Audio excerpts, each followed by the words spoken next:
पूरे हिंदुस्तान में बीजेपी का डंका बजता है। यूपी जीता, गुजरात जीता, एमपी जीता, राजस्थान जीता, लेकिन एक स्टेट है जहां बीजेपी आज तक अपना झंडा नहीं गाड़ पाई, वेस्ट बंगाल। और 23 अप्रैल को फिर एक बार यही मैदान सामने है।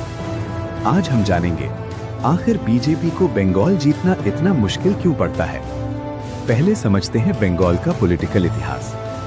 34 साल तक बंगाल में लेफ्ट फ्रंट का राज रहा। कम्युनिस्ट पार्टी की इतनी मजबूत पकड़ थी कि कोई और सोच भी नहीं सकता था। 2011 में ममता बनर्जी ने इस 34 साल पुरानी हुकूमत को उड़ा दिया और तब से आज तक टीएमसी का राज है बंगाल में। बीजेपी का बंगाल में कोई खास इतिहास नहीं रहा। बीजेपी ने 2014 के नेशनल इलेक्शन से बंगाल में अपनी पकड़ बनाना शुरू की और 2019 में 18 लोकसभा सीट्स जीतकर मेन ऑपोजिशन बन गई। 2021 के असेंबली इलेक्शंस में बीजेपी ने पूरी ताकत लगाई। मोदी ने 23 रैलीज की, अमित शाह ने 79 रैलीज की।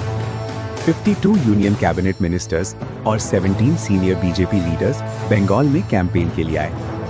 रिजल्ट, टीएमसी ने 215 सीट्स जीती, बीजेपी सिर्फ 77 पे रोक गई। और 2024 लोकसभा में बीजेपी सिर्फ 12 सीट्स जीत पाई, 2019 के 18 सीट से भी कम। पहली और सबसे बड़ी वजह, बंगाली आइडेंटिटी। बंगाली लोग अपनी भाषा, अपनी संस्कृति, अपने इतिहास पे बहुत गर्व करते हैं। रविंद्रनाथ टैगोर उनका गौरव है, दुर्गा पूजा उनका सबसे बड़ा त्योहार है। और बीजेपी को बंगाल में एक बड़ा टैग लगा है, बाहरी पार्टी। हिंदी स्पीकिंग लीडर्स जो बंगाली नहीं बोलते, उन्हें बीजेपी ने कैंपेन के लिए भेजा। इससे बंगाली वोटर्स को लगा कि उनकी आइडेंटिटी खत्म हो रही है। टीएमसी ने इसका पूरा फायदा उठाया। उनका इलेक्शन स्लोगन था, बांग्ला निजेर मेके चाय, मतलब बंगाल अपनी बेटी को चाहता है। ममता बनर्जी बंगाली हैं, बंगाली बोलती हैं, बंगाली इमोशन समझती हैं।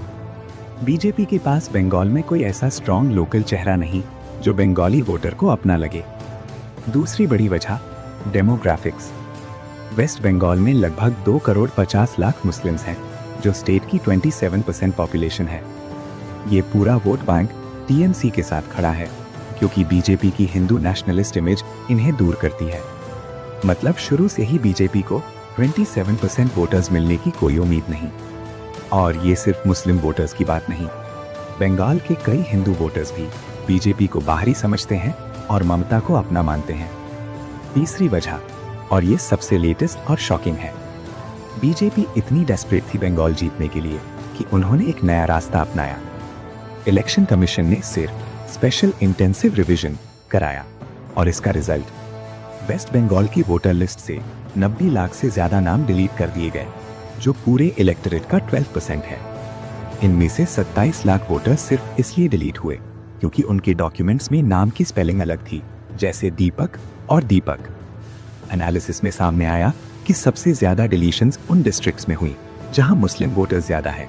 मुर्शिदाबाद में 4.6 लाख, नॉर्थ 24 परगनाज में 3.3 लाख। सुप्रीम कोर्ट ने भी इस पर सवाल उठाया। कोर्ट ने कहा कि इतने वोटर्स डिलीट होने से इलेक्शन रिजल्ट्स बदल सकते हैं, स्पेशली क्लोज कॉन्स्टिट्यूएंसीज में।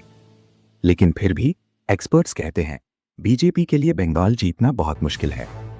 चौथी वजह, बीजेपी की अपनी इंटरनल प्रॉब्लम्स।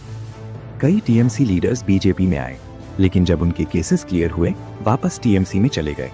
इससे बीजेपी का इंटरनल स्ट्रक्चर कमजोर हुआ। बंगाल में बीजेपी के पास स्ट्रॉन्ग लोकल कैडर नहीं है जो दूर दूर तक वोटर्स तक पहुंच सके। ममता की टीएमसी के पास 15 साल का ग्राउंड नेटवर्क है, गांव गांव तक। बीजेपी के पास ये नहीं। तो सब मिलाकर पिक्चर क्लियर है। बंगाली आइडेंटिटी का सवाल, 27% मुस्लिम वोट बैंक, 90 लाख वोटर्स का कंट्रोवर्सी, और बीजेपी का कमजोर लोकल नेटवर्क। 30 अप्रैल को पोलिंग है, 4 मई को रिजल्ट आएगा। क्या बीजेपी इस बार बंगाल का सपना पूरा कर पाएगी, या ममता बनर्जी फिर से चौथी बार बंगाल की मुख्यमंत्री बनेगी? जवाब कुछ दिनों में मिलेगा।